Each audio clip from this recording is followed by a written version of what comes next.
More than 3.5 lakh farmers have committed suicide. Three laws have been passed by the parliament and they have been rejected and that's why they were withdrawn, but all of them were against the farmers. Scheduled tribe and Dalit, they are butchered and slaughtered particularly every day. Hundreds of incidents of taking place every day of atrocities and crime. Muslims constitute around 20% of the Indian population. And Golwalkar, in his bunch of thoughts that he wrote in 1966, he has written that Muslims are internal enemies. He argued that after getting partition, all Muslims should have left this country and they would have gone back to Pakistan. Forgetting the fact that those who are responsible is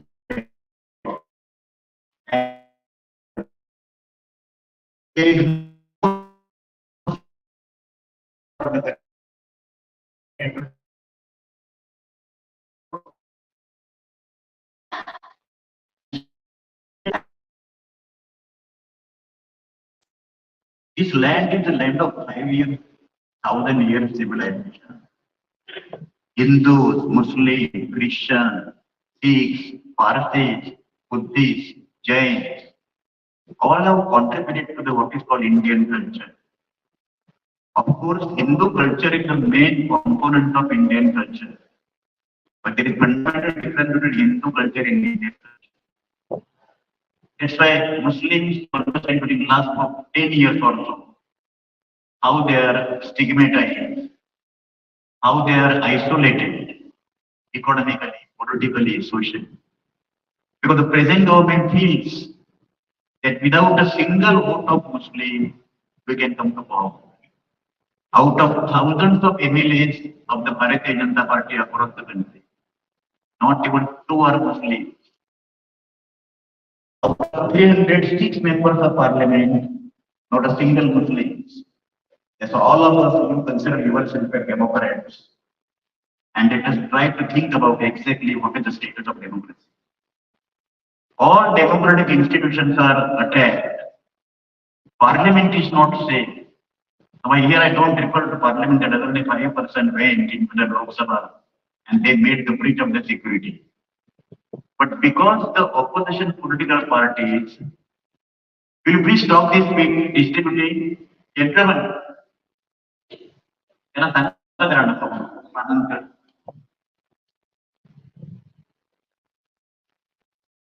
when Kasabad attacked Mumbai, Shivraj Patil as defense minister has to resign. Here, members of the opposition party just demanded statement from Mr. Anish Shah, Home Minister. Not giving that statement, the ruling party suspended 146 members of the parliament. That's why this is no more democracy. This is a neo-fascist state. What Mussolini did in Italy and Hitler did in Germany, exactly during last 10 years we are witnessing in this country. We all condemn emergency. And despite the fact I had joined the Congress party, I had condemned emergency even after in the parliament. But emergency was officially declared. Today, last 10 years, there is undeclared emergency in the country. No liberty, no thought, no fraternity, no freedom of press. Reserve Bank of India is attacked because Mr. Governor of Reserve Bank of India, he refused to give any money to the Prime Minister or the government. The present government governor, Mr. Shaktikant Das, after becoming Governor of Reserve Bank of India, he gave 1,076 lakh crores of rupees, 1,76,000 crores of rupees to the government to pay off the deficit finance. Parliament is not safe. Reserve Bank of India is not safe. Election Commission. Now we are having not democracy free practice, we are having electoral democracy. And that electoral democracy also is under shadow because of EVM machines. Not a single country in the world is using EVM machines. England, France, America, Germany. And people are wanting now that we should go by manual routine. That's why the election of the commissioner, earlier opposition party leader, the Prime Minister, and the Chief Justice of the Supreme Court, three persons were selecting the Chief Election Commissioner and two election commissioners. This government removed Chief Justice of India and then give freedom and pass the legislation that Prime Minister will nominate any of the cabinet ministers as members. This is means the three-member panel for selecting the Chief Election Commissioner. Two will be from the ruling party, the Prime Minister and the Deputy. There's only the Election Commission, which was brought into existence by Jawaharlal Nehru, Patel and Dr. Ambedkar, is totally monopolized and controlled by the Prime Minister. That's one can see what kind of independent election it is. Shamefully, in northern eastern states of Manipur, women were raped, they were paraded naked, and Prime Minister Mr. Narendra Modi did not find even 5 minutes to go to Manipur and condemn the events. Just like women, Dalit, Muslims, minorities, Christians, students, Jawaharlal Nehru University, the only university in the country would be considered as a proper university, has been destroyed because Akhil Bharatiya Vidyarthi Parishad, the students wing of BJP, has not got the vote in the Jawaharlal Nehru University.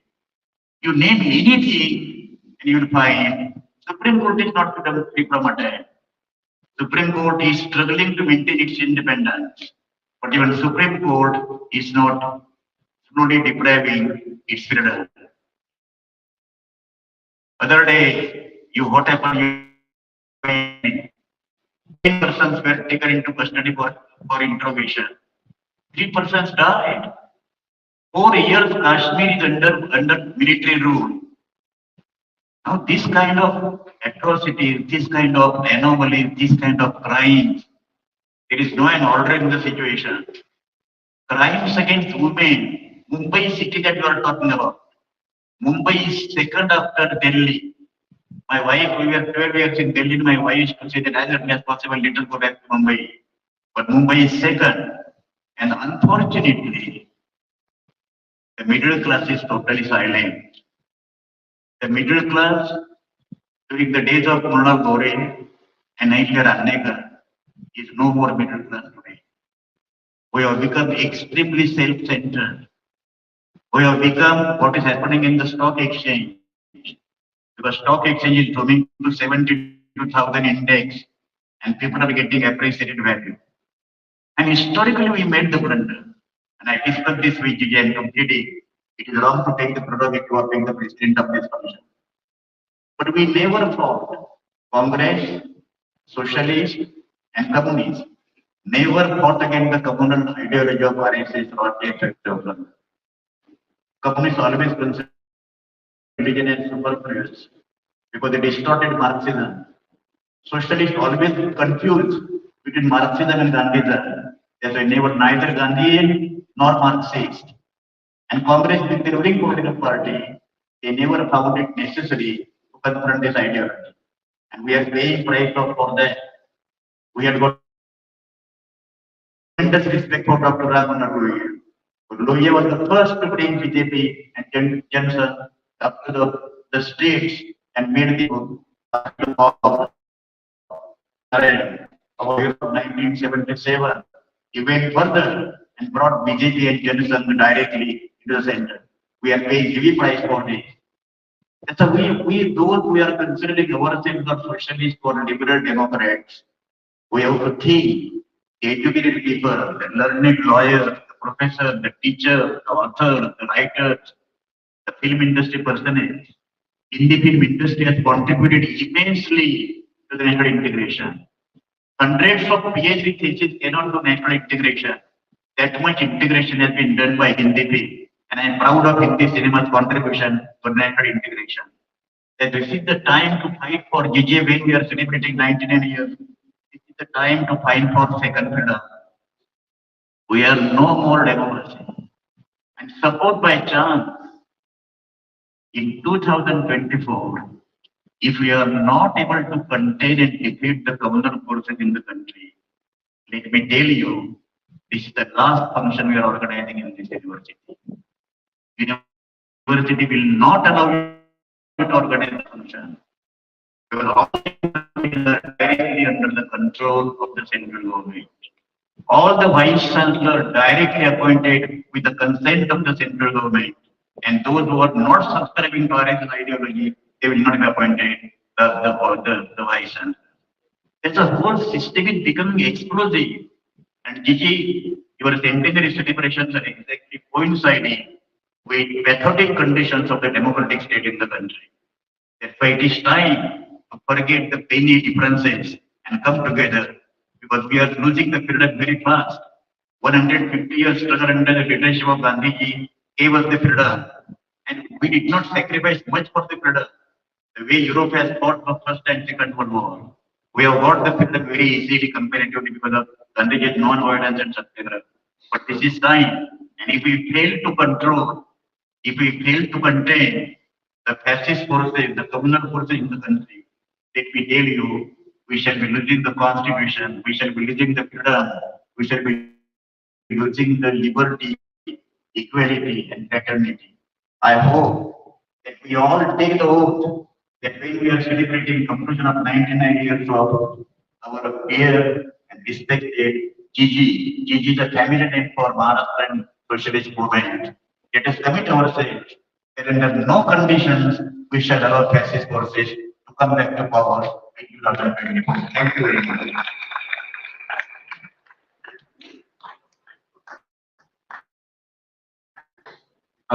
Thank you doctor Mangekar. साथियों, अभी सभी doctor जीजी परीख जी का भाषण सुनने के लिए है। उससे पहले मैं दो सूचना करता हूं और बाद में हमारे विनायक को बोलता हूं कि जीजी के लिए वो जो माइक है उसकी व्यवस्था करें। कल 30 दिसंबर 2023 जहां इस हुआ और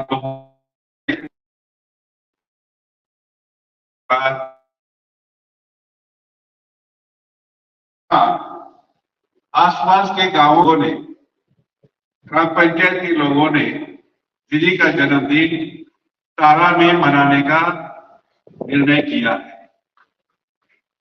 तो कल 30 तारीख को 10 बजे जिनको बस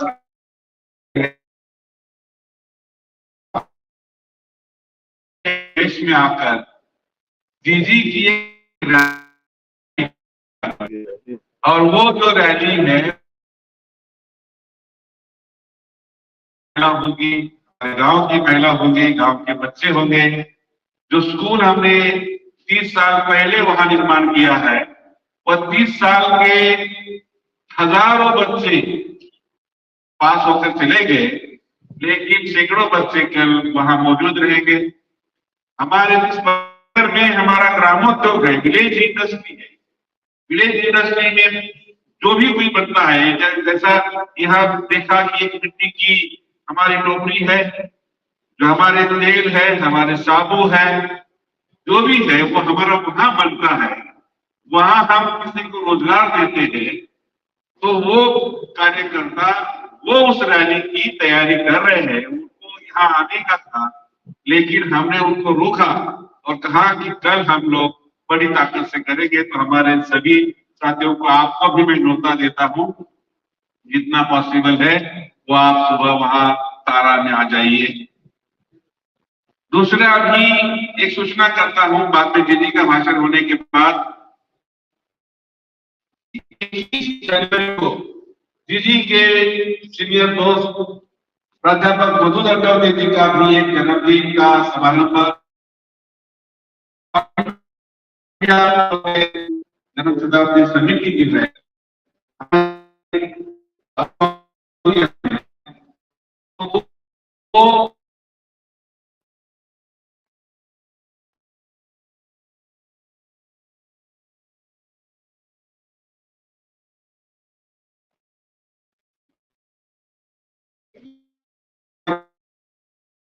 हम देख रहे थे मंच पर डॉक्टर जी पारिख का जन्मदिन मनाया जा रहा है। 99 साल की पूरी होकर के 100वें साल में उन्होंने प्रवेश लिया है और उत्साह है, पूरे देश में उत्साह है और खास करके युवा आइकॉन के रूप में आज की तारीख में भी वो है हमारे बीच, हमारे बड़े प्रेरणा स्रोत और हम उनके दीर्घायु जीवन की कामना करते हैं, स्वस्थ जीवन की कामना करते हैं, प्रसन्नचित जीवन की कामना करते हैं और देश की खुशहाली उनसे जुड़ी हुई है। उनको देख करके, उनको उनको अपने सामने पा करके हम महसूस करते हैं कि हमारा पराधीन भारत कैसा रहा होगा और स्वाधीन भारत 1947 15 अगस्त 1947 के बाद का जो भारत है और क्रमशः इसमें जो लोक जागरण के प्रतीक बन करके उभरे हैं। सत्ता के बिना सहयोग से उनका है कि जनता के जन सहयोग, जनता अपना विकास स्वयं कर सकती है, बस उसमें सत्ता को बाधक नहीं बनना चाहिए। अगर सत्ता उसमें सहयोग नहीं कर सकती है, अगर वो उसको आगे बढ़ाने तो उसको पीछे भी उसको ढकेलने का काम न करे। प्राकृतिक तरीके से प्रकृति को अवरुद्ध न करे, हमारे विकास के मार्ग को अवरुद्ध न करे, इतना ही पर्याप्त है। जनता स्वयं अपना विकास करती है, समाज स्वयं अपना विकास करता है। जिनको जो भी बधाई देने के लिए सभी आए हैं वो शांति से आ जाए, आपको भी एक मौका मिले और जीजी को भी थोड़ी तकलीफ ना हो, इस हिसाब से होगा। तो अभी हमारे डॉक्टर जीजी पारिख आज का जो हमारा जन्मदिन के हमारे यंग लीडर है वो हमें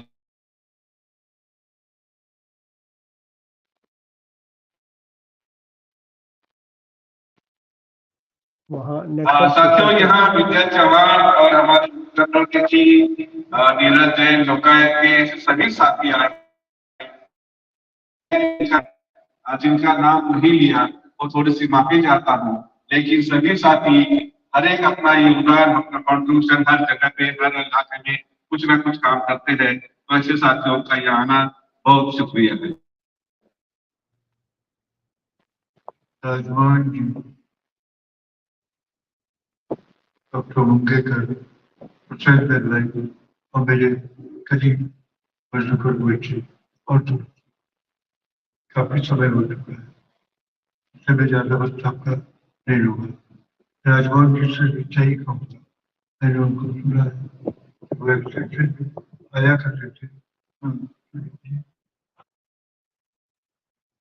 और मैं मंच के लिए उनकी बातों के अंदर मेहमान की तौर काफी रहा और कुछ ज्यादा समय बेचारी नहीं। जब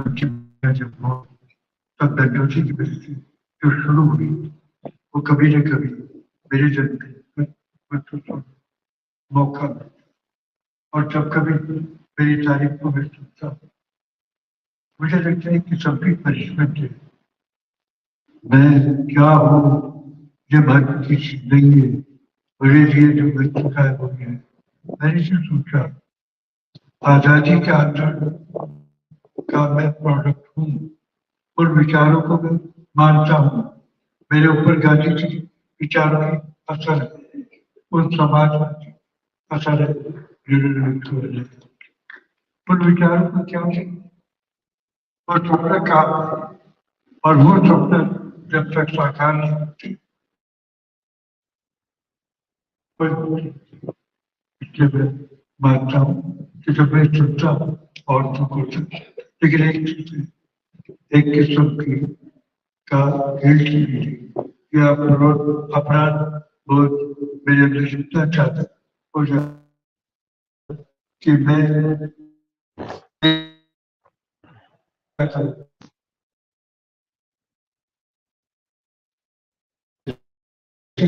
दूर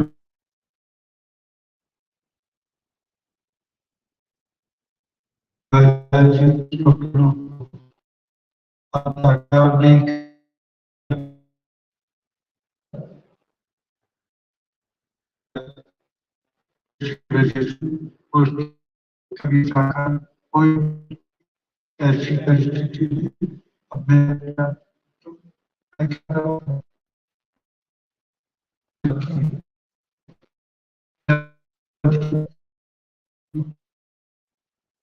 और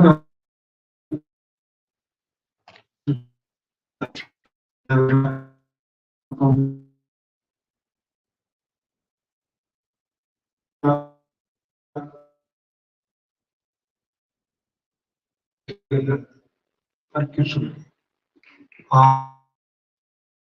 साथ करा रहता है।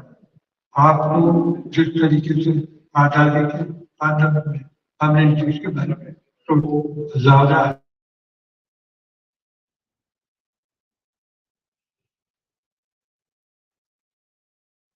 गर्मी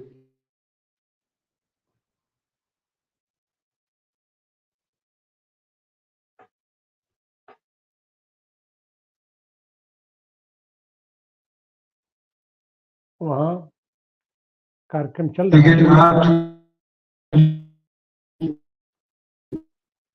नेटवर्क की वो सब कभी परिस्थिति जो निर्माण उससे भी या उसी चल एक दूसरी चल हमारे सामने वो पर्यावरण बोला है कि मेरे पास जो थोड़ी बहुत समय है, थोड़ी सी क्षमता है, मैं क्या करूँगा जिस तरीके से आरएसएस और बीजेपी या आज के शासक जो कर रहे हैं उसके खिलाफ जो भी कदाचित करता रहूंगा, लेकिन पर्यावरण उतना ही महत्व है, शायद थोड़ा बहुत ज्यादा महत्व है। मैं कोशिश करूंगा लोग इसके बारे में सोचें, सचेत बने, बचाने के बारे में कुछ करें। हम तो सब जानते हैं और साइंटिस्ट बार बार हमको कहते हैं क्या करना चाहिए, हम जानते हैं, करते नहीं है, हम नहीं करते हैं। हमारा राज्य कहता है करेंगे, करते नहीं। ग्रीन हाउस गैस एमिशन बढ़ता रहता है, पिछले साल से 1 बिलियन टन बढ़ गया। कौन सा महीना चाहिए फॉसिल फ्यूल्स का उपयोग नहीं करना कहते हैं, लेकिन उसका उपयोग करता है।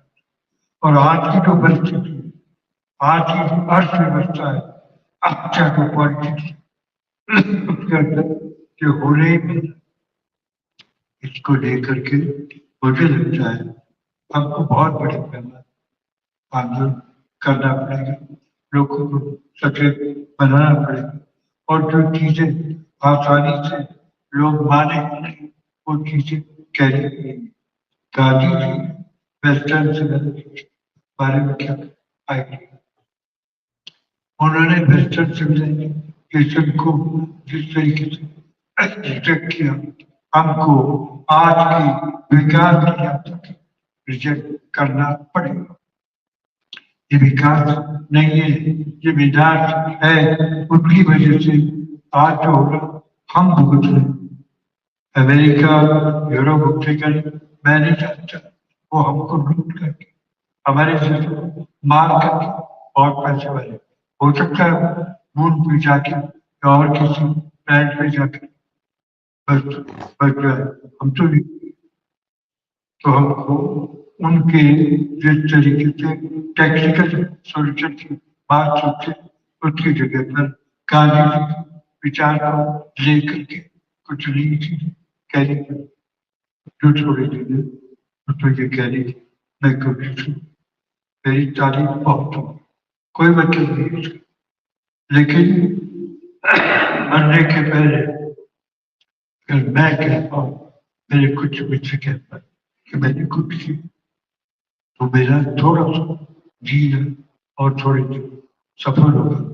आप आए जिनकी अपेक्षा नहीं थी ऐसे लोग आए और आप लोगों ने तारीफ तो मैं सुनता रहता, मैं तारीफ के परे सोचा कह दिया मैंने, लेकिन मैं जो कहना चाहता हूँ कि आप अगर मेरे में थोड़ी सी क्षमता हो तो अपेक्षा कीजिए, कहिए, आशीर्वाद दीजिए।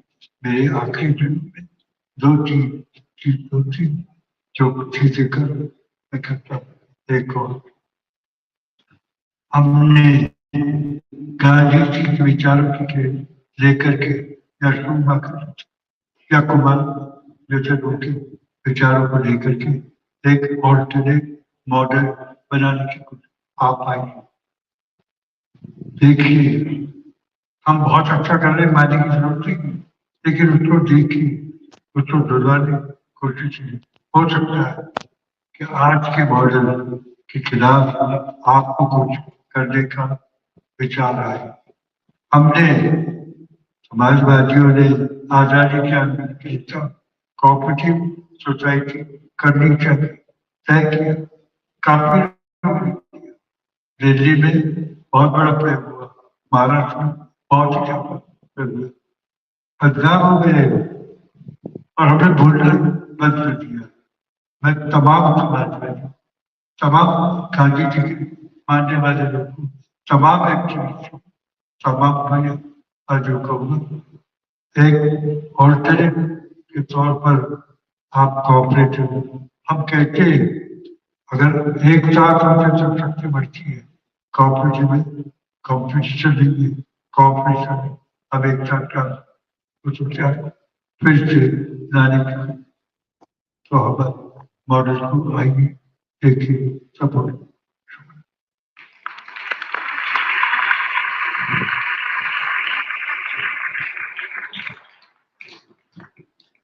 साथियों,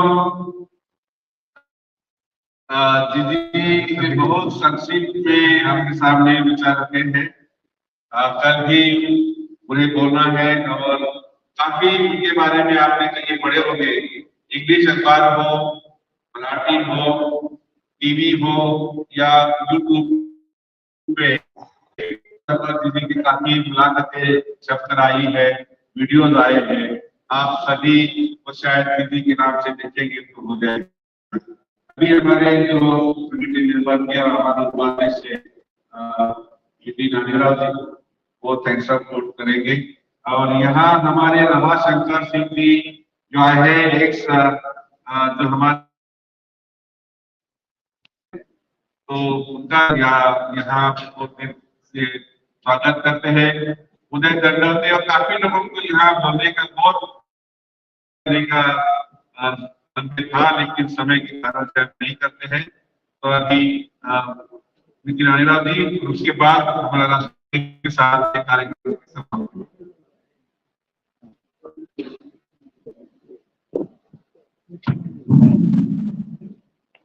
हमारे आदरणीय सेंचुरियन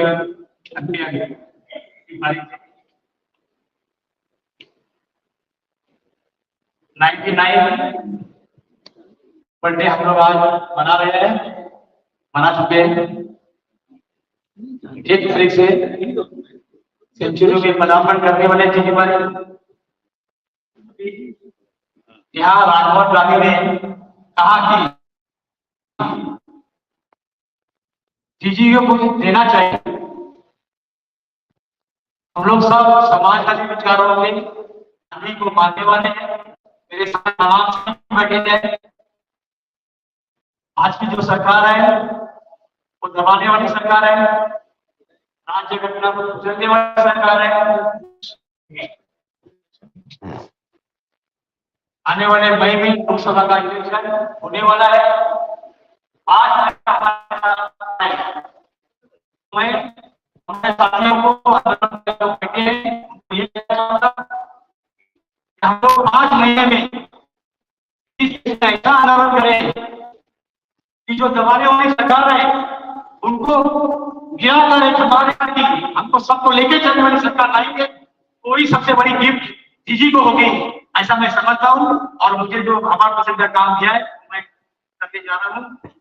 आज के इस समारोह का अध्यक्षता हमारे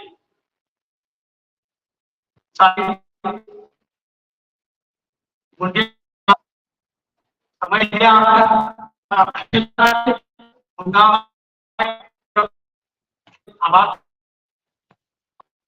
हमारे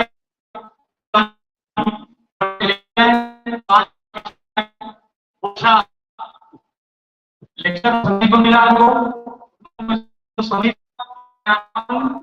इसी तरह उन्होंने किसी के बारे में उसके साथ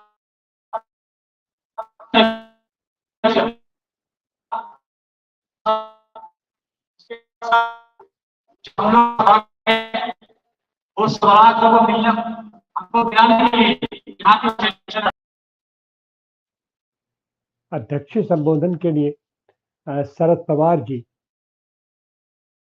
को अध्यक्ष संबोधन करना है। अध्यक्षता वही कर रहे हैं। मुख्य वक्ता राजमोहन गांधी जी का वक्तव्य हुआ। उसके बाद जीजी पारिक साहब, जो आज 99 साल के हो गए, 100वीं वर्षगांठ उनकी मनाई गई है और हम सबकी, पूरे देश की का उनके साथ श्रद्धा सम्मान जुड़ा हुआ है। उनका आशीर्वाद हमारे साथ ऐसे ही बना रहे। वो स्वस्थ जीवन, उनका स्वस्थ जीवन हो, दीर्घायु जीवन हो। और सबसे बड़ी चीज है कि वो जिस निरंतरता के साथ लगे हुए हैं लोक जागरण अभियान में, जनता को जागृत करने में, और वो जागरण है समाजवाद के प्रति जागरण है, जनतांत्रिक मूल्यों के प्रति जागरण है, गांधी जीवन मूल्यों के प्रति जागरण है। और देश में ये एकमात्र ऐसे आइकॉन हैं जो पराधीन भारत से लेकर के उसके भी सभी संघर्षों में इन्होंने योगदान दिया। और सत्ता से इनको कोई मोह नहीं है। सत्ता, इनका कहना है कि आम आदमी के सहयोग से ही, सामाजिक सहयोग से ही जो परिवर्तन आ सकता है वो यहाँ आएगा। और नैतिकता का विकास तो समाज के अंदर होकर के होता है।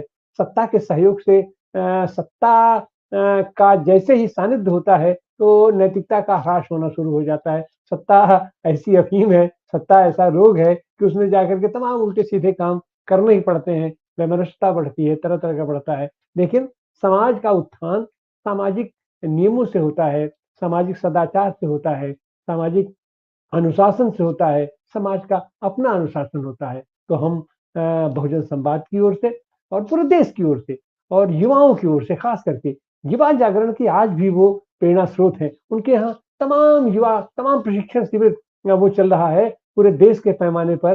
राष्ट्र सेवा दल के बैनर तले या ऐसे पूरे देश भर में युवाओं को शिक्षित प्रशिक्षित करने का काम यूसुफ मेहर अली सेंटर करता रहता है। और यूसुफ मेहर अली सेंटर का मतलब होता है जीजी पारिक। जीजी पारिक का वो घर है, जीजी पारिक का वो आशियाना है, जीजी पारिक की वो प्रयोगशाला है। उसमें वो किताबों के बीच अध्ययन करते रहते हैं, पत्रिकाओं की, और जीवंतता एकदम बनी हुई है देश से। ऐसे मनीषी को हम अपना सादर अभिनंदन अपना प्रस्तुत करते हैं और उम्मीद करते हैं कि अगले साल हम उनकी 100 साल पूरे होने पर हम इसी उत्साह के साथ उनका फिर हम जन्मदिन मनाएंगे। और आने वाले दिनों में देश विकास पथ पर अग्रसर हो पाएगा। उसके हमारे प्रेरणा स्रोत बनेंगे, हमारे प्रकाश स्तंभ हैं डॉक्टर जीजी पारिक साहब। बहुत बहुत धन्यवाद, बहुत बहुत आभार आप सब लोगों का बहुजन संवाद से आपको जोड़ने के लिए। बहुजन संवाद का प्रयास है कि अपने इन सीमित साधनों में हम जितना मैक्सिमम हो सके हम आपके बीच जन जागरण के लिए, जन चेतना के लिए, लोक जागरण के लिए और समाजवादी मूल्यों पर आधारित समता मूलक समाज की स्थापना के लिए, व्यवस्था के लिए हम जनता को जागृत करते रहे और उसके लिए सतत निरंतर प्रयोग करते रहें, निरंतर आगे मार्ग पर बढ़ते रहें और जनता को आगे बढ़ने की के लिए हम मार्गदर्शन कर सके। तो यही हमारा